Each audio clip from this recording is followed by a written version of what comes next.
주식 투자 심플하게 충분하게 스텝스. 안녕하십니까. 중국 시장 분석하는 정정영입니다. 4월 말을 시작으로 중국 시장의 반등 흐름이 계속되고 있습니다. 특히나 이제 지난번 말씀드린 것처럼 5월의 경제 지표가 시장의 예상치보다 훨씬 더 잘 나오면서 서프라이즈를 기록하면서 사람들이 정말 락다운 충격으로 4월이 경제가 많이 망가졌다면 5월부터는 점차 정상화되고 있고, 특히나 6월이 이제 거의 끝나가는 무렵인데 사실 6월 경제는 5월보다 그렇게 나쁠 것이다라고 보는 시각은 거의 없는 것 같아요. 그래서 6월은 5월보다도 좋을 수 있다라는 얘기가 많이 나오고 있습니다. 이런 경제 펀더멘탈에 대한 회복도 좀 눈에 가시화되기 시작하다 보니 사실 다른 나라들보다 중국에 대한 관심도가 더 많이 높아지고 있는 것 같아요. 실제로 그때도 말씀드렸지만 외국인들이 계속해서 중국 주식시장 쪽으로 유입이 되고 있다는 점도 이를 경제 펀더멘탈을 기반으로 한 분석이 어느 정도는 시장에 반영되고 있다라고 해석을 해주시면 될 것 같습니다. 그리고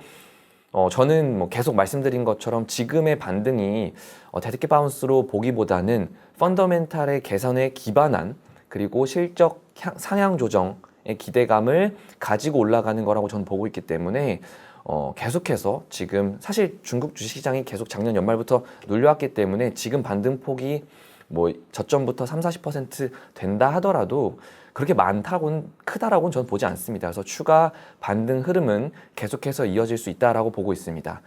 특히나 지금 상해종합지수가 3,400선을 다시 한번 회복하기 위해서 계속 시도를 하고 있는 상황인데요. 이 3,400선은 올해 2월 말, 3월 초에 러시아 우크라이나 사태 등을 시작으로 급락했던 시점과 가까워진 겁니다. 그래서 이 부분을 뚫고 나가느냐 안 뚫고 나가느냐가 일부 잠깐 저항선에 걸릴 수도 있다라고는 생각을 하지만, 여전히 저는 구조적 성장주를 중심으로 한 반등 흐름은 계속될 것으로 보고 있습니다. 자, 그럼 이런 상황에서 이제 저희가 7월을 맞이를 해야 되는데 7월 이벤트 뭐가 있을까를 잠깐 좀 말씀을 드려보고자 해요. 주식시장에 영향을 줄 수 있는 이벤트일지 아닌 이벤트일지에 대해서 지금 미리 좀 보려고 합니다. 먼저 첫 번째는 사실 이번 주 우리나라도 비가 좀 많이 오고 있죠. 중국에서도 홍수 얘기가 점차 나오기 시작합니다. 매년 6월 말 7월에는 중국에서도 계속 대규모 홍수가 일어나는데요. 특히나 작년 같은 경우에는 100년 만에 한번 일어날까 말까한 허난성에서 홍수가 있었습니다. 그래서 중국 정부에서 최종으로 집계한 건 한 400명 가까이 사망자, 실종자가 나타났다라고 했던 대규모 홍수가 있었는데, 이번에도 마찬가지입니다. 지금 벌써 중국에서 홍수 때문에 피해 사례가 나타나고 있다라는 얘기가 있고요. 조금 더 시간이 지나면 이제 중국도 장마철에 본격적으로 진입하기 시작하면서 분명히 대규모 홍수 얘기가 나올 거예요. 그리고 이 대규모 홍수 얘기가 나오면서 매년 똑같이 반복되는 투자 아이디어가 어떻게 나오냐면, 수해 복구를 해야 되기 때문에 건자재나 혹은 시멘트 등과 같은 인테리어 관련된 종목들이 단기적으로 반등할 수 있다라는 얘기가 많이 나옵니다. 근데 사실 방금 제가 반복이라는 단어를 썼죠.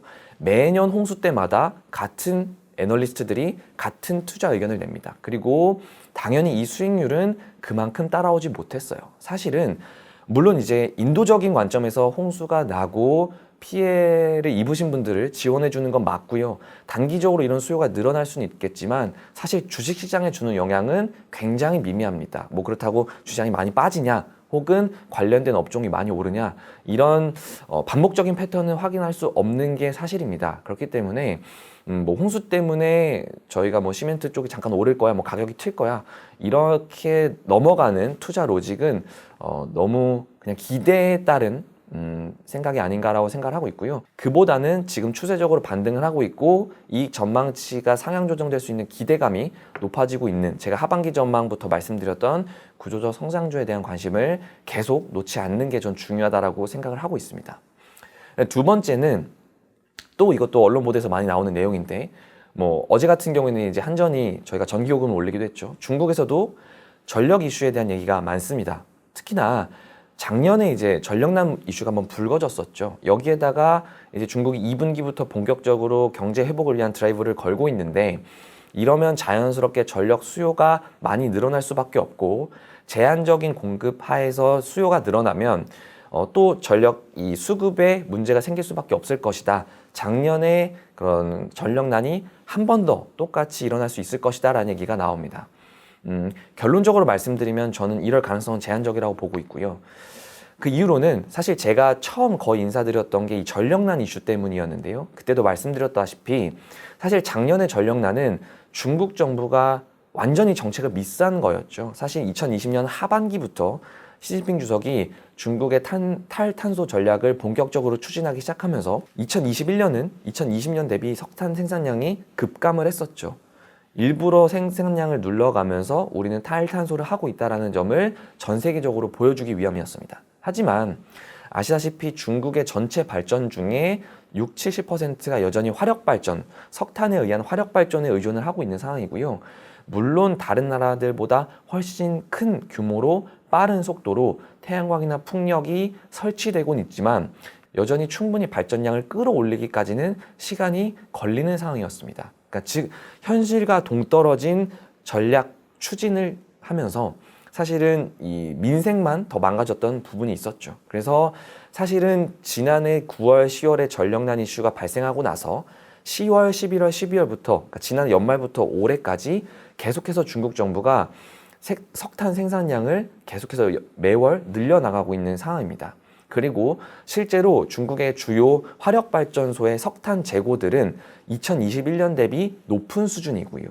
이러다 보니 석탄을 사용할 수 있는 이 가용 일수도 자연스럽게 늘어난 상황입니다. 특히나 작년 같은 경우에는 석탄 가용 일수, 재고 기준으로 석탄 가용 일수가 한 15일 정도밖에 안 됐는데 지금은 벌써 22일까지, 그러니까 일주일 정도 연장이 된 거죠. 이런 상황에서 석탄의 생산과 공급도 안정적으로 유지가 되고 있기 때문에 저는 올해는 작년과 같은, 물론 이제 수요가 늘어나긴 하겠지만 충분히 커버가 가능하다라고 보고 있습니다. 여기에다가 석탄 관련해서 조금 더 말씀드리면 사실 이제 석탄 수요가 늘어나고요. 자연스럽게 가격이 튈 수 있다라는 특히나 이제 글로벌 가격은 지금 석탄 가격이 점점 올라가고 있는 상황이죠. 근데 중국은 글로벌 석탄 가격과 다르게 밑으로 빠진 상황이고요. 더 이상 튀어오르질 않고 있습니다. 이 역시도 중국이 안정적인 화력 발전을 유지하기 위함인데요. 이걸 어떤 식으로 추진을 해 나가고 있냐? 중국이 전체 화력발전소들에게 5월분 계약서를 가지고 오라고 합니다. 석탄 공급 계약서를. 그러면 중국의 많은 화력발전소들이 이제 계약서가 깔리겠죠. 그러면 대부분 평균 가격이 예를 들면 100원짜리로 계약이 됐을 텐데 일부 계약은 뭐 200원, 300원 이런 튀어 올라간 게 있을 거예요. 그러면 그 계약서와 연관된 모든 생산기업, 공급기업, 유통기업들의 계약서와 그 영수증을 모두 다 가져오라는 거죠. 왜? 어느 단계에서 뭐 생산 단계인지 유통 단계인지 어느 단계에선가 가격 단합이나 가격 교란 행위가 있었다면 이 부분을 과감히 처벌하겠다라는 겁니다. 민생 경제에 영향을 줄 수 있는 그 석탄 공급을 교란시킬 수 있다라는 거죠. 그래서 이걸 막기 위해서 중국 정부가 대대적으로 지금 전국 범위로 조사가 들어가고 있는 상황이에요. 그 정도로 지금 중국 정부가 안정적으로 석탄을 생산하고 공급하고 발전까지 넘어가서 작년과 같은 전력난 실수를 내지 않겠다라는 의지를 강력하게 보여주고 있는 상황입니다.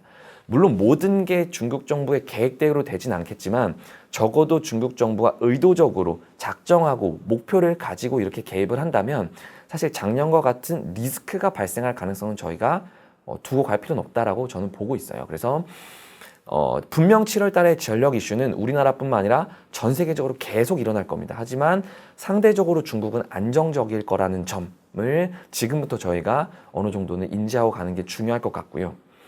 마지막으로 말씀드리고 싶은 건 제가 맨 처음에 이제 경제 얘기를 잠깐 말씀드렸는데 2분기 경제 성장률이 다음 달 15일에 발표가 됩니다. 4월에는 시장 예상치에 부합하는 정도였고요. 5월에는 서프라이즈였고요. 6월은 아직은 서프라이즈인지 부합인지 모르겠지만 적어도 5월보다는 경기가 좋을 거다라는 게 시장의 컨센서스입니다. 그렇기 때문에 6월을 포함한 2분기 경제는 적어도 나쁘지 않겠다라는 게 지금 시장에 깔려 있는 거고요. 그래서 제가 이 영상을 촬영하기 직전에 이제 데이터 프로그램을 보면서 확인을 해봤더니 저희가 제일 많이 알고 있는 블룸버그라는 곳에서는 아직까지는 이제 애널리스트들의 추정치가 집계가 안 된 상황이고요. 나머지를 제가 팩셋이라는 데이터 프로그램과 윈드라는 중국의 그 프로그램을 봤더니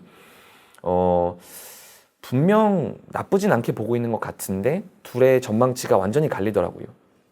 팩색 같은 경우에는 역성장을 생각을 하고 있습니다. 마이너스 2% 정도의 역성장을 예상을 하고 있고요. 윈드라는 중국 컨센서스는 지금 1%의 성장을 보고 있어요. 그러니까 괴리가 엄청 크죠. 그래서 저희가 지금 아직 한 보름 정도 남아있기 때문에 이 전망치는 언제든지 수정이 될 수 있고 방향성도 지금 전문가들 사이에서도 완전히 갈리기 때문에 어떻다까지도 저희가 감히 추론하기 좀 어렵지만 지금까지의 경제 흐름만 본다라고 하면 예상치보다 좋을 가능성은 높다라고 보는 게 맞는 것 같아요. 그리고 시장에서 이걸 지금 반영을 하고 있고요. 그리고 실제로 이제 주가 방면에서 제가 조금 더 말씀을 드려야 될 것 같은데 사실 저는 2분기 경제 성장률이 역성장을 기록을 하든 플러스로 정말 서프라이즈를 기록을 하든 주가는 계속 반등할 가능성이 높다라고 보고 있습니다. 가장 큰 이유는요. 경제가 성장률이 잘 나온다면 예상치보다 잘 나온다면 정말 중국의 경제 회복 속도가 빠르구나라는 게 시장에 반영될 거고요. 그렇지 않다라고 하면 경제 지원책이 훨씬 더 세지겠구나라고 기대할 것 같아요. 제가 왜 이 후자를 말씀드리냐면 제가 최근에 이제 하반기 전망을 가지고 다른 많은 분들을 만났을 때 제일 많이 들었던 질문이 중국이 계속해서 경기 부양책을 쓸 수 있을까요? 였거든요. 근데 물론 제가 경기 부양책을 쓸 수 있을 거예요 라는 부분은 데이터를 기반으로 한 저의 분석과 기대도 같이 들어가 있겠죠. 근데 이 부분을 좀 힘을 실어주는 부분이 주말 동안 어느 정도 발표가 됐습니다. 대표적으로 인민은행 관계자가 아주 공격적인 경기 부양책을 발표를 했어요. 물론 이렇게 하겠다까지는 아니지만 경기 부양책을 강화하기 위한 방안을 논의하고 있다라고 했는데 크게 두 가지를 얘기해 줬습니다. 첫 번째 뭐였냐면 재정 적자를 늘리겠다라고 얘기를 했습니다. 즉 재정을 더 쓰겠다라는 관점이겠죠. 사실 제가 연초부터 말씀드렸던 게 올해 중국 정부가 재정을 쓸 만한 힘이 없어요. 재정 걷어들이는 게 크지 않기 때문에 재정 쓰는 것도 크지 않아요 라고 말씀드렸는데 지금 재정 수입이 적더라도 재정 적자를 늘리겠다라는 겁니다. 이게 첫 번째고 두 번째는 제가 지난달이었던 것 같아요. 5월에 영상으로 한번 말씀드렸던 특별국채라는 게 있습니다. 중국 정부가 돈이 필요할 때 중국 재정부가 국채를 찍고 인민은행이 이 국채를 사주는 이 특별국채라는 게 있었는데 사실 이거는 중국 현지에서 이제 전문가들이 계속해서 특별국채를 발행해야 된다고 얘기했던 부분이었죠. 근데 실제로 인민은행 관계자 입에서 이 특별국채가 나왔습니다. 뭐라고 얘기했냐면 우리가 지금 재정적자를 늘리거나 혹은 재정적자에 포함되지 않는 특별국채를 발행하는 방안을 논의 중이다라고 얘기를 했습니다. 즉 지금 중국 정부 입장에서 총알을 준비하고 있는 거죠. 중국 경제가 만약에 2분기 경제 성장률이 시장이 예상했던 것보다 크게 하회한다면 즉 회복 속도가 중국 정부 혹은 뭐 이코노미스트들 그러니까 경제학자들이 예상했던 것보다 더디게 회복한다면 우리는 지금 총알을 준비하고 있으니 걱정하지 마세요라고 시장에 얘기를 해주고 있다라고 생각을 하고 있습니다. 그렇기 때문에 만약에 2분기 경제 성장률이 낮게 나온다 하더라도 이 정책 조치가 예를 들면 뭐 9월, 10월에 나올 것이 7월, 8월에 더 앞당겨서 나올 가능성도 저는 크다라고 보고 있어요. 그래서 물론 이제 제가 이렇게 계속 말씀드리면 중국이 최근 반등하는데 너무 낙관적인 얘기만 하는 것이 아니냐라는 말씀을 해주시는 분도 있습니다. 하지만 지난번 말씀드렸던 것처럼 제가 4월에 뷰를 낮췄던 중국인들이 시장에 등을 돌렸던 부분을 지금 점차 거래대금이나 모든 부분에서 다시 중국 주시장 쪽에 돈을 넣고 있는 부분이 회복되고 있고요. 여기다 두 번째로 말씀드렸던 중국 정부가 립 서비스만 하고 실질적인 액션이 없었다라는 부분도 5월부터 본격적으로 실질적인 액션이 나와주고 있기 때문에 지금은 적어도 저는 중국 주시장에 굳이 비관적인 우려를 미리 가져갈 필요는 없다라고 생각을 하고 있습니다. 그렇기 때문에 지금의 반등 흐름 그리고 구조적 성장주가 계속해서 이 반등을 이끌어가고 있다는 점은 저는 적어도 다른 변곡점이 나오기 전까지는 계속해서 유지될 수 있다는 게 아직까지도 유지하고 있는 의견입니다. 제가 또 다음 주나 다다음 주에 계속해서 중국 관련된 이슈들과 정책 혹은 이벤트들을 업데이트 드릴 텐데요. 계속해서 투자에 좀 도움이 될 수 있는 내용으로 말씀드리도록 하겠습니다. 네, 감사합니다.